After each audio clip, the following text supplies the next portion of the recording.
Hey guys, welcome back to my channel. If you're new here, welcome. I'm Shadavia, and this is Ohshebudgets, where we talk about all things money, budgeting, and savings related. By the title of today's video, you can see I am going to be doing a budget with me for my second paycheck that I just received for the month of March. If you're new to my channel, welcome again. Go ahead and hit that subscribe button and turn on that notification bell so you don't miss any of my videos. I don't like to do a lot of talking most of the time, so let's just go ahead and get straight into the video. So for starters, as always, I put my mortgage, phone, and insurance into a separate account. And if you guys remember from my last budget with me, we did have some changes with our insurance that actually caused me to put more into this account. I think I was originally putting $450, but I had to increase that to $492. But the good thing is I did actually just receive my mortgage analysis, and so it actually came in lower. So our mortgage is actually going to be decreasing, which I'm excited about as well. And then my husband also talked about, keep paying the same amount that we've been paying, and then just put the, extra towards principal. But I'm thinking that I just want to put the extra towards debt first, and then once all of our debt, like a consumer debt, our cards and stuff like that, are already paid off, then we can actually like go back to making those regular payments and then just knocking more away towards that principal balance. But that's still something up in the air. Our new mortgage payment actually will go in effect for our May's payment that's going to be due. So in my next budget with me, this number will change once again. And so after the $492 is taken out along with everything else, we're going to be budgeting out $893. $800.93 amongst my bills, my cash envelopes, and then also my savings. In addition to the $800, I did actually do my mom's hair yesterday, so she paid me $100. So in actuality, I'm going to be budgeting out $900.83. And y'all, my mom is a blessing for this. She doesn't obviously have to pay me. I don't charge her to do her hair or anything like that, but she does pay me to do her hair. And I didn't even mention anything about it, but I really needed that $100. So the timing was just perfect. And I'm not going to turn down any money, but you guys will see why I'm saying that, it worked out for me. So as always, my car note is going to be $272.50, which is half that I pay every 2 weeks. Wix is one of the subscriptions I have. It's still $24.84. Atmos, which is my gas bill, actually ended up being $115 for this month. Well, I guess it would be for the month of April. And it's actually not even due anytime soon, but I just like go ahead and pay everything like in sync ahead of time just in case anything happens.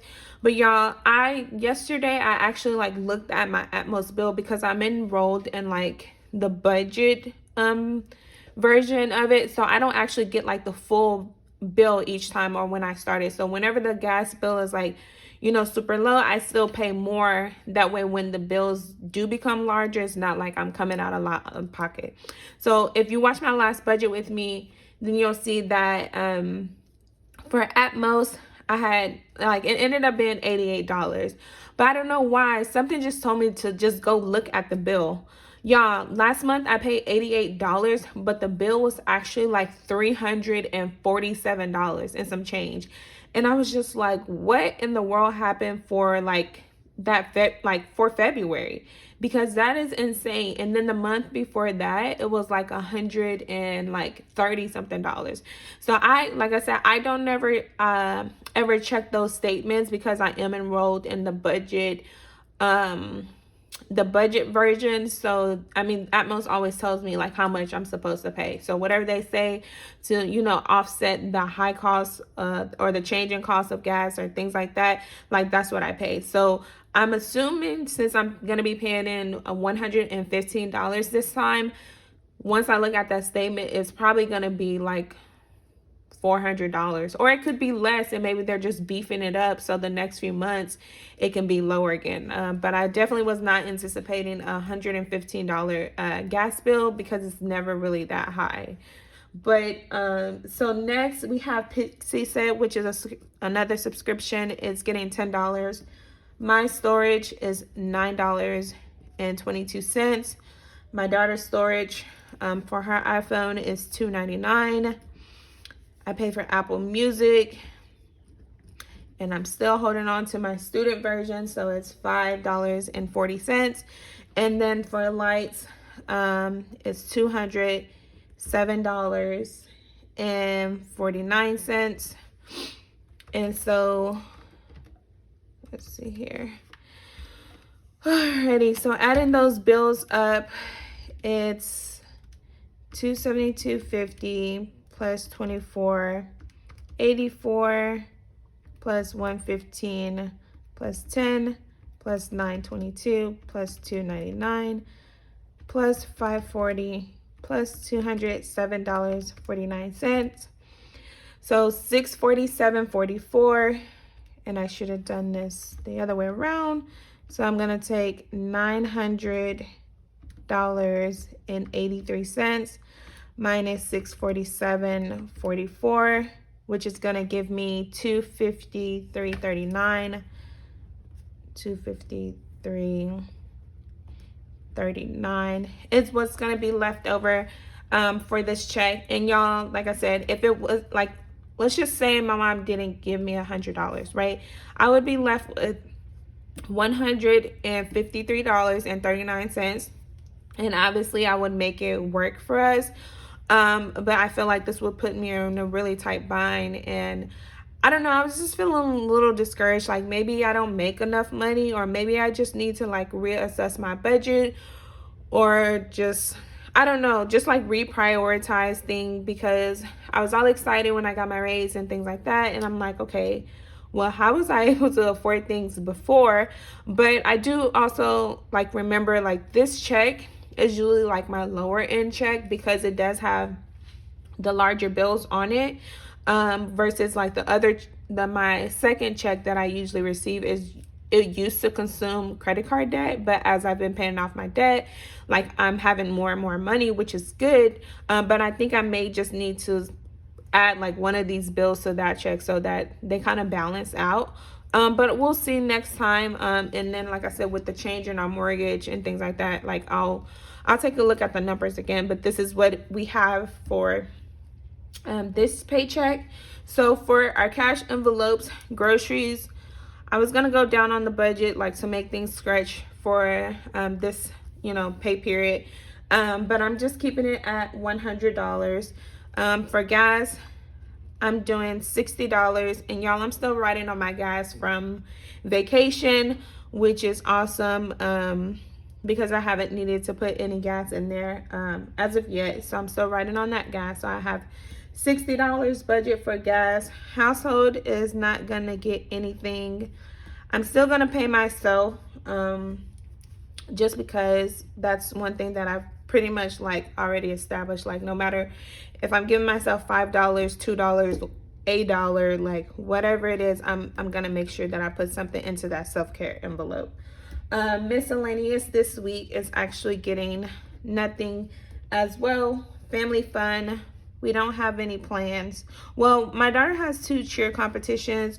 The tickets are already paid for, so we don't really need anything for family fun, so we can hold out for a minute on that. Vacation is getting nothing, but very soon we're gonna start stuffing cash into our vacation fund again, because we're planning on taking another trip for Christmas. But as of right now, it's getting nothing. Emergency fund is still getting nothing.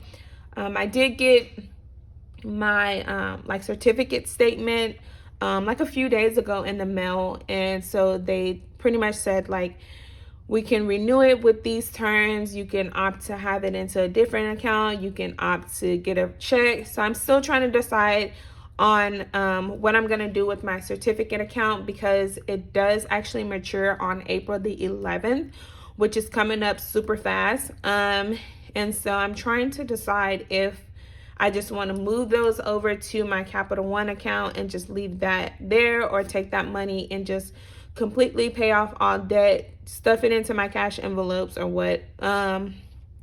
So that's still kind of up in the air.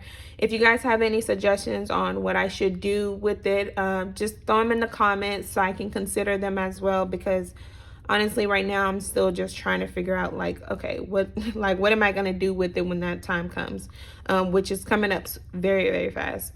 Because this check was, you know, mostly consumed by bills, I'm only going to be stuffing one envelope for my 100 envelope challenge, which is going to be $34. And then as I mentioned in my last video, I told you guys that I wanted to complete Chris Budget's New Year, New Money. So the other half of that is $40. And so that is how, let's see. So we have $100 plus 10 plus 9 plus 34 plus 40. Oh, plus 60. I forgot the gas. All right, so that's $253 that we budgeted out. Leave the 39 cents in the account as well. So this is where our budget actually looks like. So then I'll go ahead and transition over with coloring in my envelopes. And I know I keep saying it, but I'm going to do a cash stuffing of this envelope here very, very soon. I'm just trying to decide, because I do still, like, I have a schedule that I've been trying to follow with my videos. But I don't want to post too much. And then we went on vacation, so that kind of put me behind as well. But that's fine. So that is envelope number 17 that we've already completed for our 100 envelope challenge. And then again, we did the New Year portion on our last paycheck. And so this time we're actually going to be doing the new money, and each letter is actually $5. So like I said, since we did the $40, like 35 last time, and then 40 this time, and that puts us at our goal of saving $75. With the end of this, I have no idea, y'all. Like, when I be saving money, sometimes I just like the idea of that I saved some money, you know, to know that like, oh, okay, if I wanted to put money here, I could do that.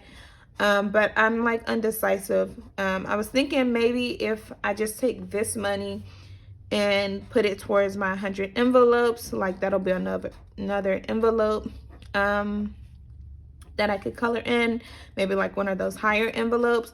Or I could actually do like a like use it towards my debt, because I still have 2 cards. I still have 2 cards that need to be paid off. And I actually already have the money to pay them off. I don't know. I'm just deciding like when is the best time to pay it off, but then also like trying to remember that, you know, having that reoccurring payments could also help my credit score. But I feel like my credit is already at a point where I don't necessarily, I don't want to say need it, but if I ever wanted to apply for anything, like I would be good. Like I have an excellent credit rating, and I feel like once you get to a certain point for your credit, then not necessarily it doesn't matter. I mean, yeah, it doesn't matter. Like literally when you get a certain point, it doesn't matter anymore if it's like 750 or a 760. Like I mean, it would be nice to have an 850 credit score, but with my credit mix is Only thing that could actually put me there would be time. Allowing my accounts to pretty much mature, you know, not applying for any new credit, and then again just paying off like some of my larger debt. I know that eventually, like when I pay off everything, then it, you know, it may hurt my score a little bit because I don't have as much like revolving credit. But I don't know, y'all. Like in this video, I'm just kind of going through my regular routine, but also just feeling a little down, if you guys can tell in my voice, because I don't know, just not, when you feel like you don't have any money, it just sucks kind of. But then I also have to remember, like, at least I'm able to say, well, for one, for starters, like being grateful to be able to pay my bills. Like, let's just not, you know, forget that part, because some people aren't even able to make it that far. So I am grateful. Would I like to have more money left over? Yes, of course. And then that way I could just budget for the things that I want to do. But I think also, I think I just need to start back like picking up my side hustle. Like, let me know in the comments as well, like what side hustles you guys do. And if you do like Uber Eats or something like that, do you strictly do Uber Eats like to make a monetary amount? Let's say if your goal is like to make $20 a day, or do you make, like, do you go and do Uber Eats to say, let's say like, okay, I'm gonna do Uber Eats and then I'm gonna use the money for, you know, this. Like, do you give it a job, or do you just do it and then in the end you decide like how you want to spend your budget? Like, let me, if you know, even if it's not Uber Eats or like any type of side hustle that you do. I was doing Uber Eats for some time, y'all, but my momentum has just not been there. So I guess I don't feel that bad because I'm not doing anything about it. But I don't know. I definitely trying to do like a little switcheroo there. But there is it. So that is our New Year, New Money challenge completed by Ohshebudgets, where I was able to save $75. And then I'm still working on my 100 envelope challenge as well. But it does feel nice to actually be able to see like I did this, like it's done, it's overdone. Like I set a goal and I was able to complete it. So I'm excited about that. But that is it for today's video. Thank you guys so much as always for watching, and I'll see you guys in my next video. Bye.